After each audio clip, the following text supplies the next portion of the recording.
Oi pessoal, hoje a gente está aqui para falar sobre o sistema respiratório. Então, primeiro eu vou falar do papel do oxigênio, mas eu não vou me prender muito a isso, muito a esse slide, perdão, porque vocês vão estudar especificamente lá na bioquímica. Mas aqui eu trouxe só para relembrar as coisas básicas que a gente já sabe, né? Que as células necessitam do oxigênio para produzir energia. Essa energia, nesse caso, é uma moeda energética, né? Que é o ATP, adenosina trifosfato, ok? E essa energia vai manter as funções normais do organismo, tá certo? Enfim, e ele é produzido, o ATP, nas mitocôndrias. Isso daí eu tenho certeza que vocês se lembram. E ele só é produzido na presença de O2. E aí também vale lembrar que o gás carbônico ele é produzido como resíduo da respiração. E se ele estiver em excesso no nosso corpo, ele vai gerar acidez. Enfim, mas o que é o sistema respiratório? Eu coloquei aí essa breve introdução, que é o que? É um conjunto de órgãos tubulares e alveolares que vão da cabeça à cavidade torácica. Lembra dos segmentos do corpo, não é? Então, o sistema respiratório ele vai da cabeça, passa pelo pescoço e chega ao tórax. E juntos eles são responsáveis pela respiração, que é tão necessária para a nossa vida.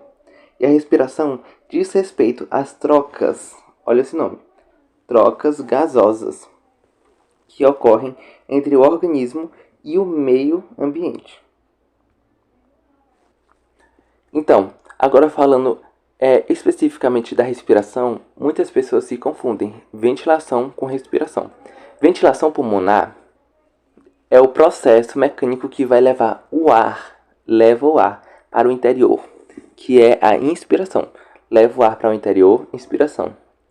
E ou leva para o exterior, que no caso, exterior, expiração dos pulmões.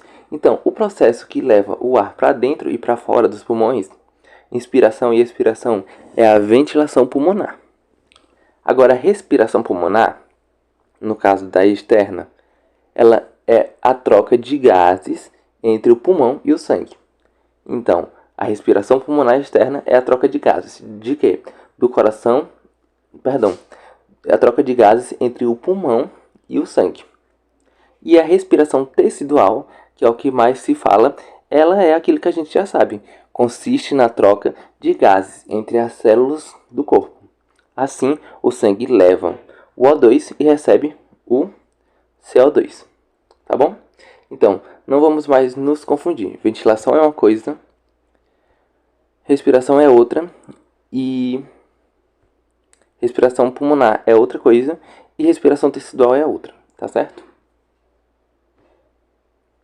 Então, as funções do sistema respiratório. Coloquei aqui as mais importantes. A hematose, que é aquilo que a gente acabou de falar, a troca de gases, a produção do som, não sei se vocês se lembram, mas as cordas vocais estão aí, no sistema respiratório. Então, ele tem a produção do som também como função. Tem a inspiração, que é a interiorização do ar, tá certo? Então, o ar vem, para os pulmões e vai chegando ao interior do corpo.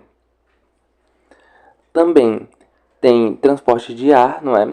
Enfim, até porque ele faz a interiorização e a gente viu no slide anterior que ele pode, deixa eu voltar aqui. Ele, é um processo ali na ventilação pulmonar mecânico que leva o ar para dentro, no caso inspiração, nesse caso, né? E para fora, que é expiração, tá certo? Então ele tem o transporte de ar também como uma função. E também tem, muitas pessoas não sabem, defesa do organismo, essa função.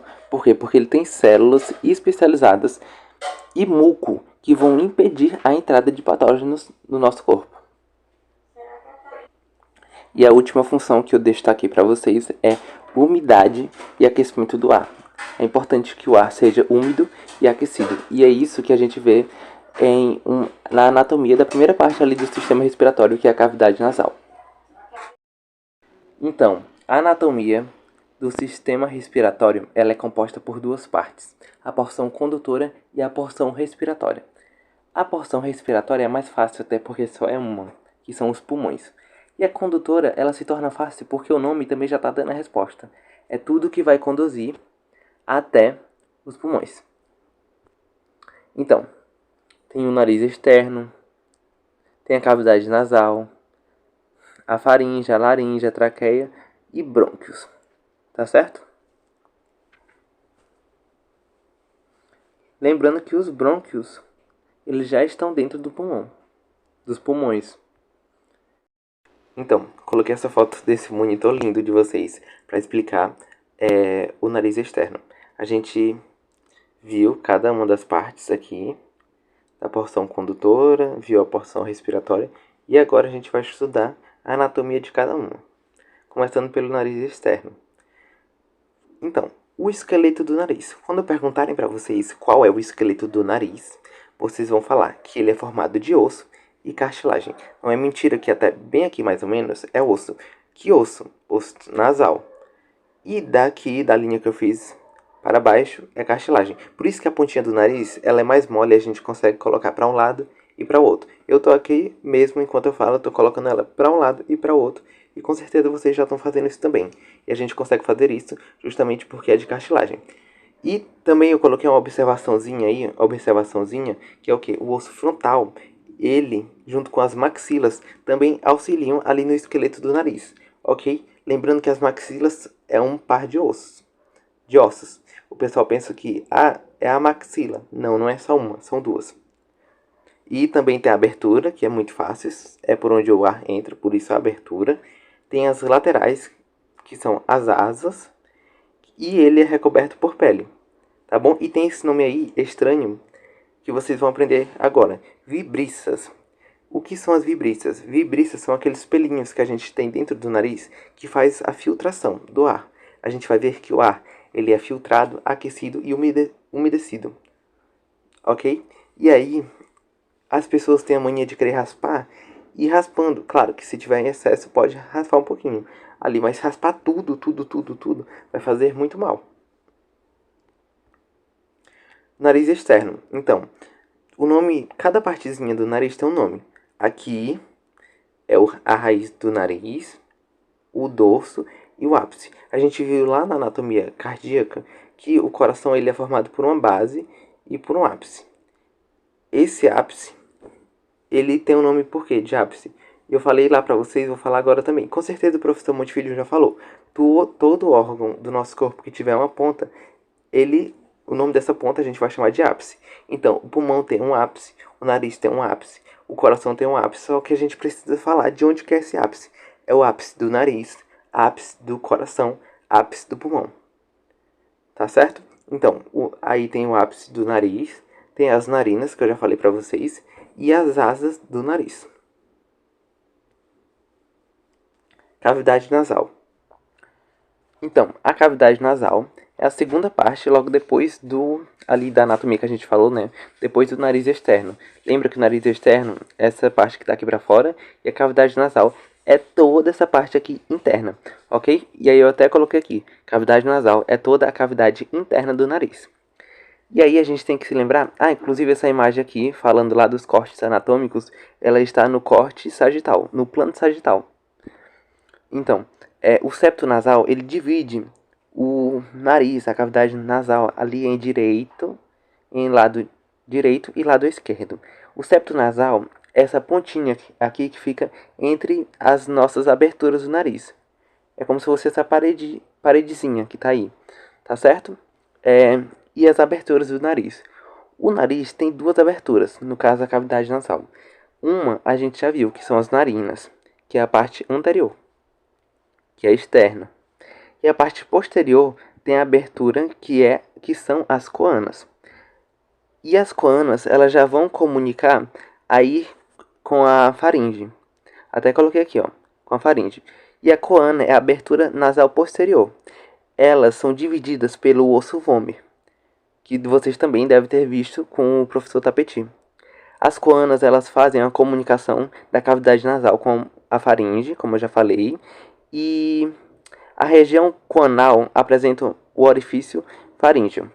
Aqui não tem como vocês verem mais ou menos. Vou colocar aqui que fica melhor. Vou aumentar. aqui é toda... Opa, travou. Pronto. Aqui são as coanas. E lembra da paredezinha que eu falei? Aqui no meio? Então, aí no meio é o septo nasal.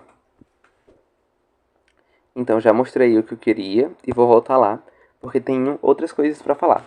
Aqui, vocês estão vendo, ó, bem aqui é o ósseo faríngeo da tuba auditiva. Tá até aqui o nome, ó. Ósseo faríngeo da tuba auditiva. E o que é isso? Então, na parede lateral da nasofaringe, vai ter essa abertura aí que a gente chama de ósseo faríngeo da tuba auditiva. Nessa abertura, desemboca a tuba auditiva, tá certo? E basicamente a função do ósseo faríngeo da tuba auditiva é fazer a comunicação ali da parte nasal da faringe com a cavidade timpânica da orelha. E nesse caso específico, ali da orelha média. A cavidade nasal ela é revestida por mucosa. E eu coloquei esse lembrete aí para lembrar, né? Lembrete de que a narina é diferente de vestíbulo. E aí vamos para o próximo slide. Narina é essa parte que eu pintei aí de azul. Pronto, essa parte aí de azul é a narina. E o vestíbulo é essa primeira partezinha da qual a gente... Vamos imaginar que a gente está entrando aí no nariz. E o vestíbulo é essa primeira partezinha que está em lilás aí, que é a primeira parte do nariz. Então, narina é a abertura e vestíbulo é a primeira parte do nariz que está após a narina. Tá aqui, ó. Abertura, primeira parte interna. Espero que tenha ficado claro isso daí. Dentro da cavidade nasal, nós vamos encontrar as conchas nasais e os meatos. As conchas, olha aqui o nome. É essa e essa. Então, concha nasal superior, concha nasal média e concha nasal inferior. Entre as conchas, nós vamos ter os meatos. São 3 conchas, então são 3 meatos.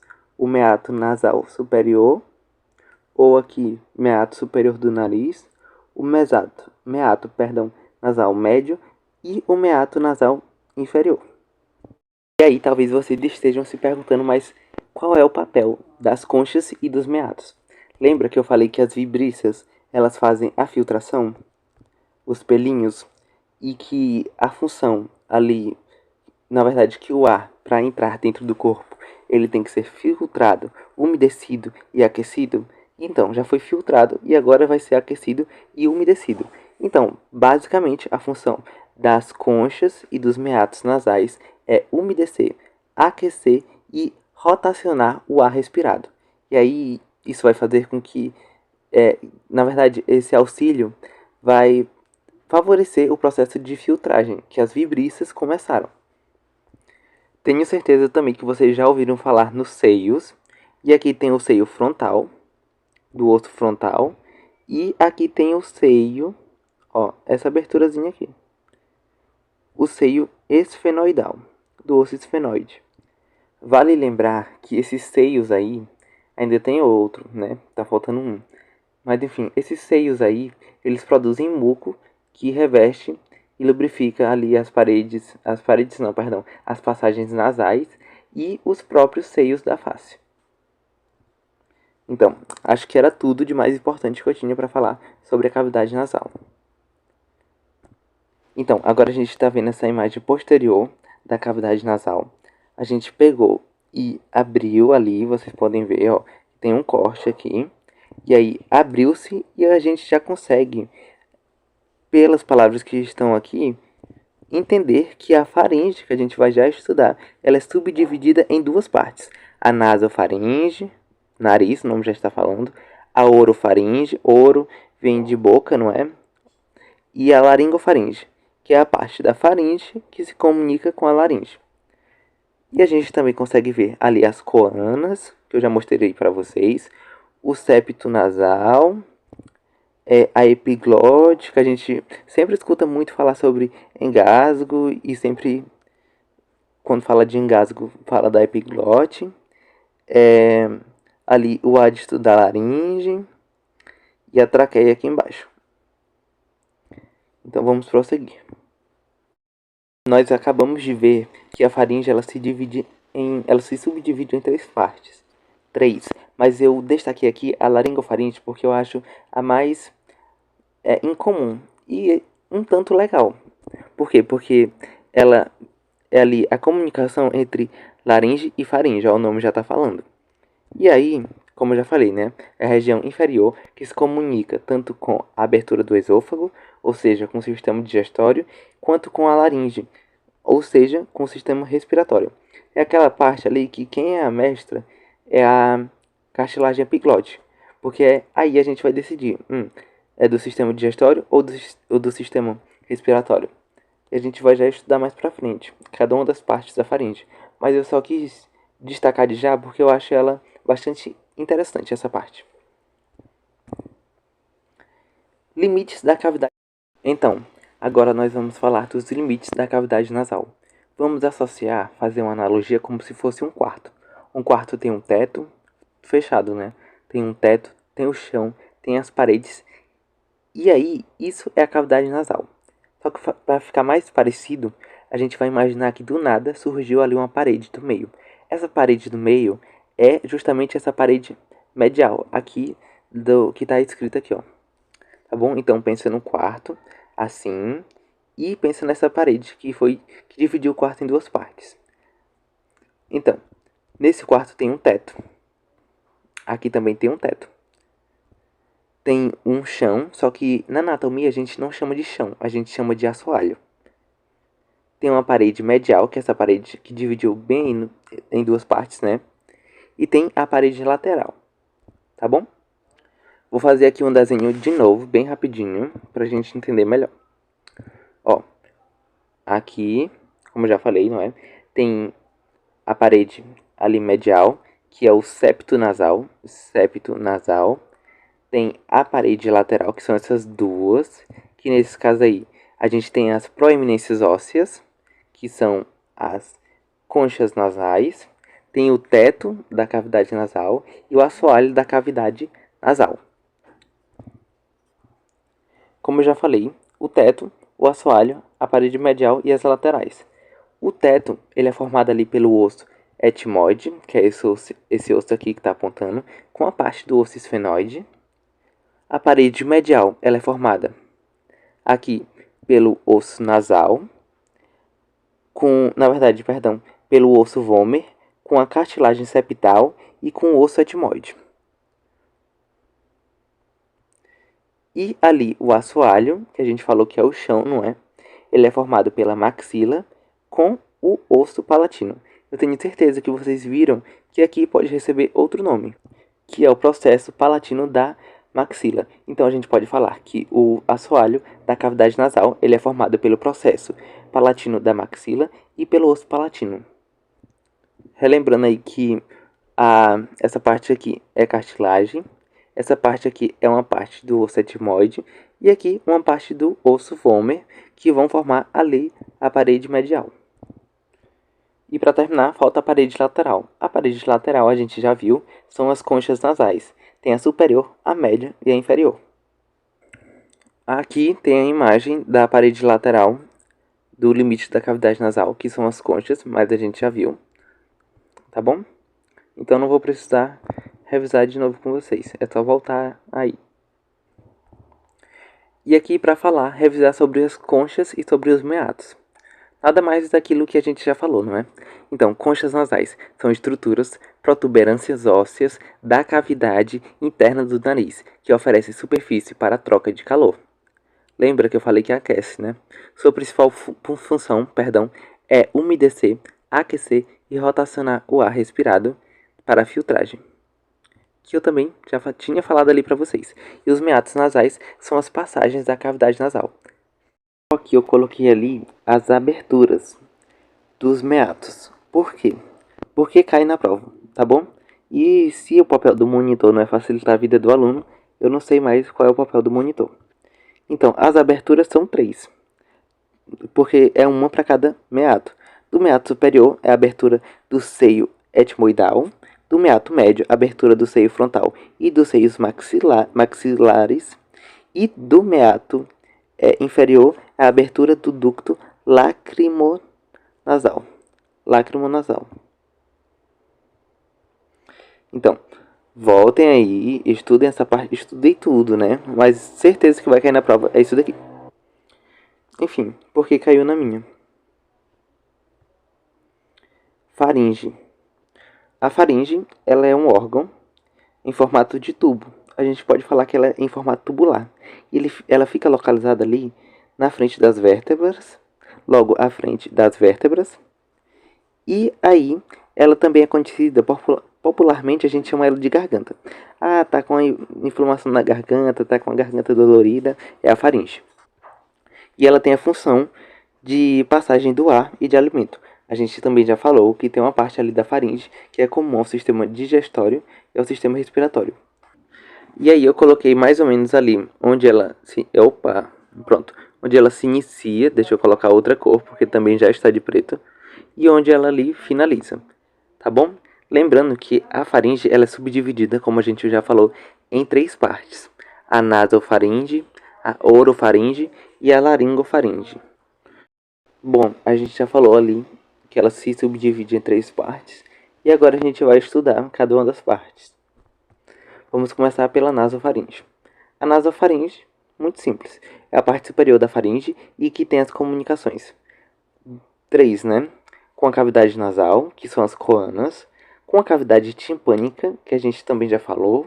Na verdade, tudo aqui a gente já falou, que é mais ou menos ali a cavidade nasal, que é o osteofaríngeo da tuba auditiva, e com a orofaringe. A orofaringe é logo a parte que está abaixo da nasofaringe, é a continuação da faringe, só que é a parte ali oral, né, que tem a ver com a boca. A faringe, a nasofaringe tem a ver naso, o prefixo já está falando, tem a ver com o nariz, nasal. Então, nessa imagem aqui, a gente pode ver o osteofaríngeo da tuba auditiva. E isso daqui revestindo o osteofaríngeo da tuba auditiva, na verdade, é uma prega mucosa, tá certo? E a gente chama ela de torus tubário. Aqui também a gente consegue ver, vou colocar uma cor mais clara. Aqui, ó, esse tecido linfóide, que é a tonsila faríngea. E aí, essa tonsila faríngea, lembra das funções que eu falei de defesa? Então, aqui tem células de defesa. Então, quando um patógeno entra, na verdade, não precisa ser nenhum patógeno. Quando algum invasor entra aqui, essas células de defesa já tentam combater ele. A orofaringe é a segunda região. Ela vem logo após a nasofaringe. Ela é ali a região intermediária. Então a gente consegue ver, deixa eu ver, aqui ó, aqui mais ou menos, é a orofaringe. E aí, como eu já falei, né, é só lembrar, oro eu lembro de boca, enfim. E aí eu lembro que é justamente a parte da faringe que tem a ver ali com a boca, ó. Tá vendo no desenho que eu fiz? Mas enfim, é a parte da garganta, ou seja, da faringe, logo após, na verdade, logo atrás da boca, é a parte intermediária da faringe. E vai do palato mole, que é justamente essa partezinha aqui que eu vou circular para vocês, até mais ou menos o osso hioide. E é a passagem do ar e de alimentos. Então já começou a ser comum ao sistema digestório e ao sistema respiratório. Pronto, muito simples. E agora a gente vai ver a porção mais inferior da nossa faringe, que a gente já viu ali anteriormente, a laringofaringe. É a parte final da faringe e inicia-se a partir do ocioide e se conecta anteriormente com a laringe, ou seja, com o ar. Tem a passagem de ar, não é? E posteriormente com o esôfago, que é justamente a passagem do alimento. Deixa eu desenhar aqui para vocês. Aqui tá os limites da laringofaringe. Então, anteriormente, ó, com o ar, aqui. E posteriormente, faz a passagem do... Se comunica com o esôfago, né? Que faz a passagem do alimento, ó. Aqui onde eu estou circulando. Circulando não, passando. Aqui a laringe e aqui o esôfago. Então, quando o ar... Deixa eu voltar na outra imagem que é melhor. Essa não. Aqui. Quando o ar entra ali pela nasofaringe ou pela orofaringe, ele vai anteriormente se comunicar aqui com a laringe. E quando o alimento entra ali pela orofaringe, ele vai se comunicar com a parte posterior, que é justamente o esôfago. E aí a gente vê o papel da epiglote. Vamos dar continuidade e falar agora da laringe. Então, a laringe é onde eu circulei aqui com esse quadro na cor preta. Ela promove a conexão entre a faringe, que a gente acabou de ver, e a traqueia. A laringe ela é um órgão curto e é formada de ligamentos, cartilagens e músculos. Basicamente, eu destaquei duas funções, que é a produção de som e a passagem de ar durante a respiração. E a produção de som, ela produz a nossa voz. E muitas pessoas, inclusive nossos professores, falam que é justamente por isso que ela é chamada de caixa de som. Mas como que tem a ver com a produção de som? Na laringe, nesse pequeno órgão, a gente vai localizar ali duas pregas. A prega vestibular, que a gente chama de cordas vocais falsas, elas não produzem som. E a prega verdadeira, que a gente não chama de prega verdadeira, a gente chama de prega vocal. Então, prega vestibular é a falsa e a prega vocal é a verdadeira. É a que produz o som. Então, aqui na imagem a gente pode ver que ali, ó, a prega vestibular, que são essas mais superiores, elas são as pregas falsas, não produzem som. E a prega vocal, que são as mais inferiores, são as verdadeiras, são as que produzem o som. Como que ela faz isso? Quando o ar passa por ela, ela vai vibrar e é isso que vai formar a nossa voz. Tá bom? Então, aqui a gente consegue ver, nessa imagem, elas aqui. E a gente consegue ver a superior e a inferior. E entre elas tem um espaçozinho, né? Vocês conseguem ver. Esse espaço é justamente o ventrículo da laringe. Então, coloquei essa imagem aqui, que é como se fosse um exame. Sabe aquele exame que tira foto? Nesse momento eu me esqueci o nome do exame, mas é como se a gente fosse olhar ali, sabe? Deixa eu ver. Como se a gente estivesse entrando ali. Então a gente consegue ver a prega vocal verdadeira, que é essa daqui, ó. E a prega vocal falsa, que é a vestibular. Essa daqui. Então, voltando aqui na laringe, vocês se lembram que eu falei que ela é formada por ligamentos e cartilagens? Então, agora a gente vai falar das cartilagens. As cartilagens mais importantes eu destaquei para vocês, que são a epiglote, a gente já falou, a lâmina da cartilagem tireoide, tá bom? Não é tireoide, é lâmina da cartilagem tireoide ou cartilagem tireoide, a cartilagem cricoide, e lá atrás a gente consegue ver, ó, aqui, deixa eu colocar a imagem para vocês, a gente consegue ver essa outra cartilagem, que é a cartilagem aritenoide, também cai na prova, na prática. Então aprendam, epiglote, cartilagem tireoide, cartilagem cricoide e cartilagem aritenoide. Então, observação. Toda observação é importante. A cartilagem epiglótica, que a gente também já falou. Na verdade, até já falei essa observação para vocês. Ela fecha a região da laringe para evitar a entrada de alimentos e de saliva nas vias aéreas. E a cartilagem aritenoide, isso daqui eu ainda não tinha falado. Ela está ligada às pregas vocais e também se movimenta quando o ar passa por elas. Então vamos voltar ali só para ver a cartilagem aritenoide. Ó, essa daqui. Tá bom? Traqueia. Então, a traqueia, ela também é um tubo, nesse caso, ela é um tubo cilíndrico e vertical. Olha só. E internamente ela é revestida por mucosa. Agora falando de números, ela tem mais ou menos de 10 a 12,5 centímetros de comprimento e 2,5, né? 2,5 centímetros de diâmetro. Victor, mas por que pode ter de 10 a 12 de centímetros de comprimento? Lembra da variação anatômica? Assim, anatomicamente, é quase impossível achar uma pessoa igual a outra. Então, justamente por isso que a gente fala que ela tem de 10 a 12. Mas claro que com certeza deve ter gente com 13, gente com, deixa eu ver, 8, 9 e assim por diante, tá certo? O nome disso é variação anatômica. E a gente viu isso lá no início da anatomia. A traqueia, ela vai do pescoço até o tórax e ela se subdivide em dois brônquios. Um brônquio vai para o pulmão direito e o outro brônquio vai para o pulmão esquerdo.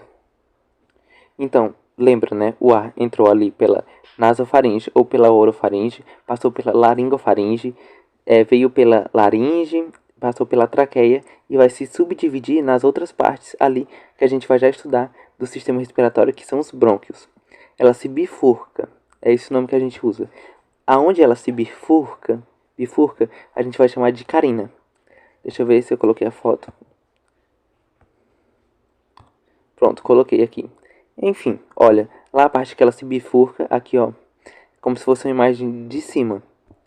A gente tá vendo ali os dois brônquios, e aí a gente chama isso, essa bifurcação, de carina. Então, vocês já devem ter percebido que ela tem ali como se fossem umas coisinhas ali, pronto, parece aquele cano que a gente coloca em instalações, para fazer uma analogia, que é amarelo. Enfim, essas partezinhas aqui a gente chama de anel. E aí, chegou onde eu queria chegar, que é dizer para vocês que ela é formada por 20 anéis cartilaginosos. E eles são incompletos, não é um anel fechado. É um anel desse jeito aqui, ó. Em formato de C, se a gente virar. Por que é em formato de C? Porque o esôfago, que é por onde passa o alimento, ele é muito curto. Então, se a gente engolir um alimento que precisa de mais espaço, ainda tem essa possibilidade desses músculos que estão aqui, derem um pouquinho mais de espaço ali para o esôfago, tá certo? Então, a traqueia formada por 20 anéis incompletos de cartilagem e vocês já sabem o motivo, tá certo? E aí, a traqueia ela é formada de cartilagens traqueais e ligamentos anulares. O que são ligamentos anulares? Vocês estão vendo aqui um anel de cartilagem. Pensei que estava riscando. Um anel de cartilagem, outro anel, outro anel. O que está ligando eles é justamente esse ligamento, ó, essa partezinha aqui, que a gente vai chamar de ligamento anular. O ligamento anular, por sua vez, ele é formado de tecido conjuntivo fibroso. Não vou me especificar muito nisso, porque com certeza, por isso que eu não estou falando de que é formada a mucosa, tecido conjuntivo fibroso e assim por diante. Por que eu não estou falando cada uma delas? Porque com certeza isso vocês já estudaram lá na histologia. Se não estudaram, vão estudar ainda, tá certo? Coloquei essa imagem para dizer que a traqueia ela está ali anteriormente ao esôfago, ou seja, ela vem antes, na frente, né? Mas a gente não vai falar mais antes ou vem antes, é anteriormente ao esôfago, tá bom? Então, posteriormente a gente tem o esôfago e anteriormente a traqueia. Então aqui a gente pode ver essa paredezinha.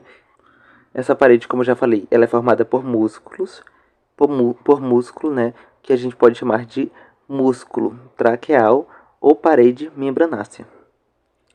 Então, agora o ar já veio pela traqueia e se bifurcou ali na carina. Chegou nos brônquios. Tem dois brônquios. O brônquio direito, que é esse daqui, e o brônquio esquerdo, que é esse outro aqui. Os brônquios, eles vão ligar a traqueia com quem? Com os pulmões. Tem dois, né? Como eu já falei. O direito e o esquerdo. E eles são constituídos de anéis incompletos de cartilagem. O brônquio principal, direito, aqui né, nessa imagem não dá pra ver, deixa eu ver em outra. Aqui, eita, parece que eu não botei.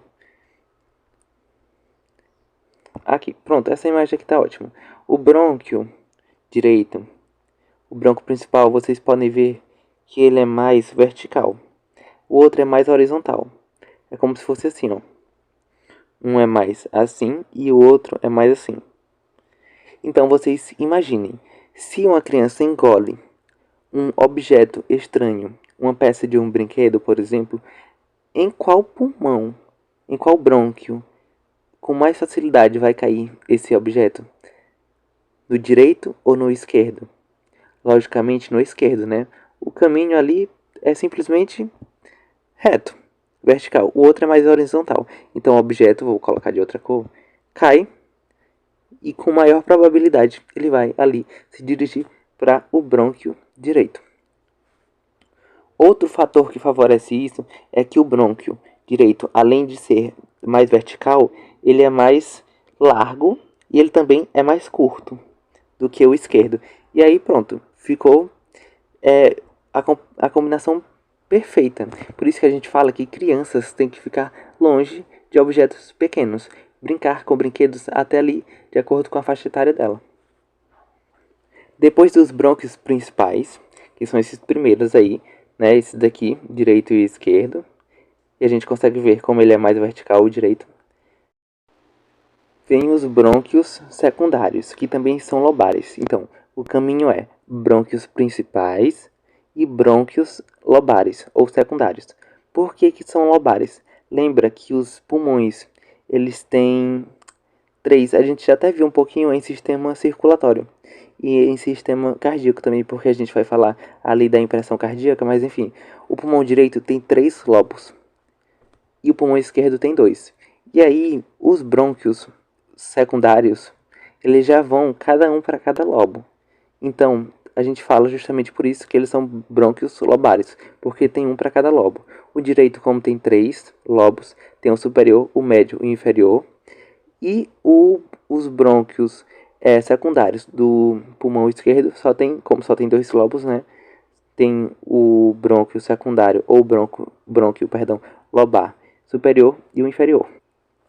Depois dos brônquios secundários, vêm os brônquios segmentários, porque cada parte dele, do brônquio, né, vai para determinado segmento do pulmão. E o pulmão tem inúmeros segmentos.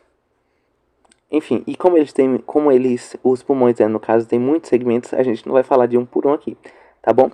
Então, e aí eu coloquei aqui o resto do caminho do ar dentro do nosso pulmão. Depois dos brônquios segmentares, vem os bronquíolos, que agora eles só tem somente músculo liso. E aí depois vem os ductos alveolares e, finalmente, os alvéolos que a gente tanto ouve falar. Então, fazendo uma revisão aqui rápida. Brônquios principais, que tem anéis cartilaginosos incompletos, como a gente já viu. Brônquios secundários, que são lobares. E, como a gente já viu também, cada um para um lobo diferente do pulmão. E também tem os brônquios segmentares. E aí os brônquios segmentares, eles vão se ramificando até chegar nos bronquíolos.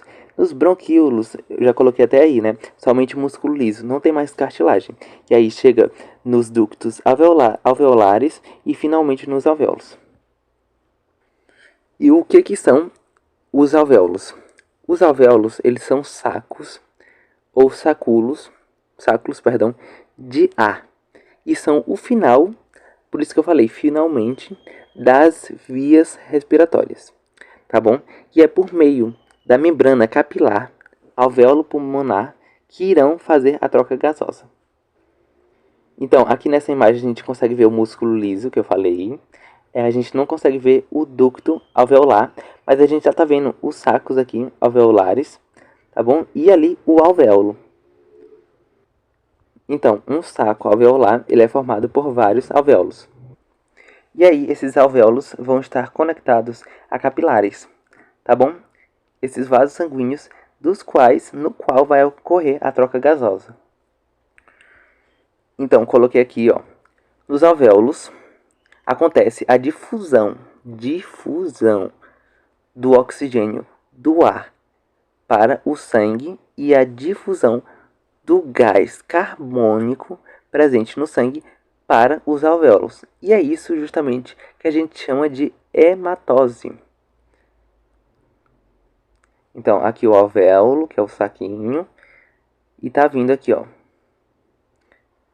nessa direção, saindo o CO2 e entrando o O2 por difusão, ok? E aqui, ó, a hemácia, as hemácias, como a gente pode ver, e as células, aqui falando um pouquinho da histologia, endoteliais. E agora a gente precisa falar dos pulmões, não é? Eles aí que abrigam os brônquios. Os pulmões, eles são um par de órgãos. Localizam-se na cavidade torácica e eles... Aí está escrito errado, mas eles oxigenam o sangue e eliminam o gás, o dióxido de carbono, permitindo que o ar que respiramos entre em contato com o sangue que circula o nosso corpo, que vai manter ali o nosso equilíbrio, que a gente também já viu lá no sistema cardíaco. Cardiovascular, perdão. E aí eles pesam mais ou menos em torno de 700 gramas e medem mais ou menos também 25 centímetros. Os pulmões, eles têm uma base e um ápice, assim como o coração. Só que, assim como o coração, né? Mas no coração é invertido. E aqui está correto. A base é para baixo, aqui, ó. E eles descansam justamente sobre o diafragma. E o ápice, essa pontinha aqui, tá bom? E assim como o coração, ele também tem três faces. A face costal, que está em contato com as costelas. A face diafragmática, que o nome já está falando, está em contato ali com o diafragma. E a face, mediastínica.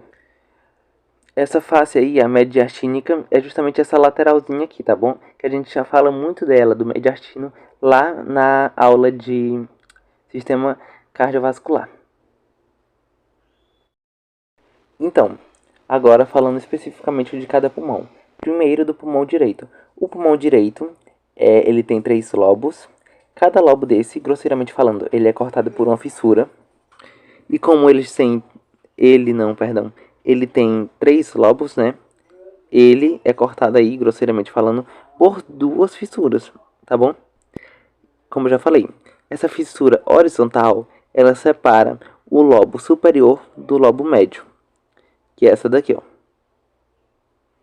E a fissura oblíqua, não se confundam, ela não separa o lobo médio do lobo inferior, ela separa o lobo inferior do lobo médio e superior, ok? Porque aqui, ó, tá vendo? Então ela separa o lobo inferior dos lobos médio e superior. Falando do pulmão esquerdo agora, ele só tem 2 lobos, então ele só tem uma fissura, que vai separar o lobo inferior do lobo superior. Hilo pulmonar. Hilo, especificamente não, basicamente é a região onde entram e saem os vasos, tá bom? Então, aqui eu só coloquei a imagem do pulmão esquerdo, mas o hilo pulmonar ele está presente nos 2 pulmões. É formado pelas estruturas que saem e que chegam em cada um dos pulmões, que são brônquios principais. A gente viu lá no início da anatomia que significa artérias e veias pulmonares, e VV, veias, né, nesse caso. E também tem artérias e veias bronquiais e vasos linfáticos, que adentram e que saem do pulmão. Agora falando das pleuras. Fazendo analogia, a pleura é como se fosse um saco. E aí, esse saco, a gente vai ver que ele está presente lá no coração também, só que a gente não chama de pleura, a gente chama de pericárdio. E aqui no pulmão, tá bom? Pleuras. Por que eu falei que é um saco, mas ali está no plural? Por que são pleuras? Bom, esse saco, na verdade, ele se subdivide em 2. A pleura parietal e a pleura visceral. Para ficar mais fácil, eu gosto de pensar assim. Poxa, pulmão é víscera. Então, a pleura que está mais em contato com a víscera é a pleura visceral. E a pleura que está mais em contato ali com a cavidade por fora, né? A cavidade torácica é a pleura parietal. Tá bom? Entre elas aí, fica um líquido que a gente chama de líquido pleural. Que também lá no coração, eu falei que tem ali a função de Lubrificar para facilitar os movimentos, aqui também não é diferente. Lubrifica e facilita os movimentos ali do pulmão. Então, pleura facilita o movimento de respiração pulmonar do tórax. Ou seja, a pleura ela serve ali para manter os pulmões armados, vamos dizer assim, na hora da ventilação, que é abertos para as trocas gasosas. E as pleuras, a pleura, né, são duas. A visceral, que é a mais interna, e a parental, que é a mais externa. Tá bom? Dentre elas, como eu já falei, tem um líquido, que a gente chama de líquido pleural, que fica entre as duas pleuras, e esse líquido tem a função de facilitar o deslizamento dos pulmões na caixa torácica, ou seja, o movimento ali dos pulmões. Bom, aqui estão as nossas referências, e aqui está o meu obrigado por você ter ficado até aqui. Boa prova, boa sorte, na verdade, bons estudos para a prova ou então para as atividades.